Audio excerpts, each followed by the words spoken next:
नमस्कार दोस्तों, मैं नरेश वत्स आप लोगों के सामने उपस्थित हूं आज का पेपर लेकर के। हिंदी धारा यूट्यूब चैनल पर आप सभी का हार्दिक अभिनंदन और स्वागत। ये पेपर है आपका ग्राम सचिव का, प्रथम पारी का ये पेपर है जो सुबह सुबह आज हुआ था। और इसमें 8 सवाल हिंदी से पूछे गए थे, लेकिन बहुत टफ लेवल के थे, आप सभी देख रहे हैं। और ये सवाल वैसे ही साहित्य के आगे इसमें से 7 सवाल एक ग्रामर का था। तो चलिए फटाफट एक बार इस पेपर को जल्दी जल्दी हल कर लेते हैं। इसके बहुत सारे लोग इंतज़ार कर रहे थे। सुमित भाई, डाल रहा हूँ आपके कहे अनुसार मैं इसके उत्तर। सबसे पहला सवाल था, मूर्धन्य वर्ण कौन सा है।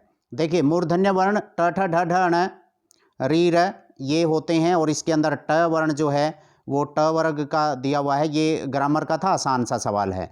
माधुर्य गुण को किसने उक्ति वैचित्र्य कहा है, और ये जो सवाल है ये कहा है वामन ने। ए ऑप्शन सही होगा। उसके बाद गुलेरी जी, आप सभी को पता है गुलेरी जी की उसने कहा था, बहुत प्रसिद्ध एक रचना है, कहानी है, जिसने उनको, अकेली ही रचना ने उनको बहुत ही ऊंचा स्थान दे दिया था। तो गुलेरी जी द्वारा संपादित एक पत्र भी था जिसका नाम था समालोचक, यानी कि आपका नंबर डी ऑप्शन इसका सही होगा। प्रगतिवाद एक वाद भी है, आप सभी को पता है प्रगतिवाद और प्रयोगवाद ये दो वाद रहे हैं मुख्य 1936 के बाद के।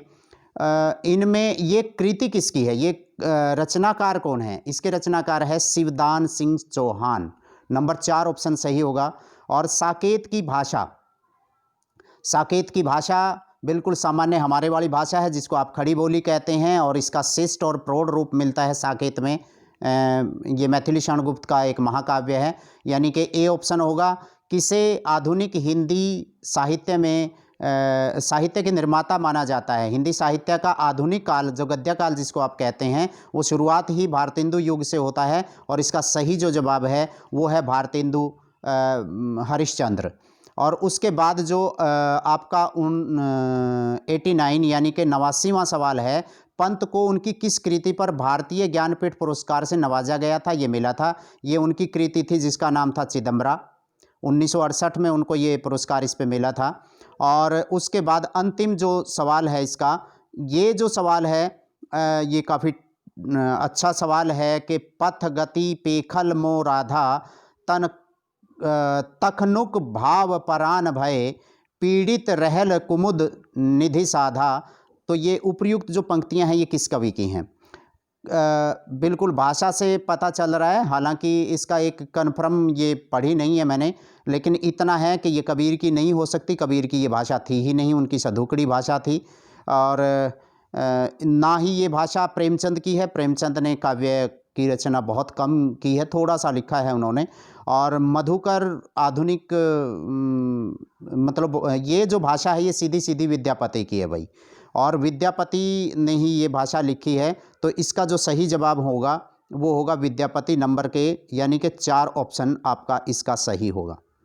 तो ये थे आपके 10 के 10 सवाल, और इनमें एक बार फिर दोबारा रिपीट कर देता हूँ कईयों को फटाफट में। 83 यानी 83 का ट सी ऑप्शन आएगा, 84 का वामन ए, 85 का समालोचक डी, और प्रगतिवाद का आएगा शिवदान सिंह चौहान डी, साकेत की भाषा खड़ी बोली है ए, और आधुनिक साहित्य के निर्माता भारतेंदु हरिश्चंद्र ए, पंत को ज्ञानपीठ पुरस्कार जो मिला था वो मिला था चिदम्बरा पे 1968 में, और पथगति पेखल मो राधा ये जो पंक्तियां हैं ये सीधी सीधी विद्यापति की लग रही है। इसके ऊपर मैं कन्फर्म नहीं हूँ, लेकिन 99% ये विद्यापति की ही हैं। तो चलिए आप लोग एक बार अपने ये मिलाइए और उसके बाद बताइए कि आपके कितने कितने अंक इसके अंदर बैठ रहे हैं। थोड़ा सा मुश्किल था, और अगले की तैयारी कीजिए आप।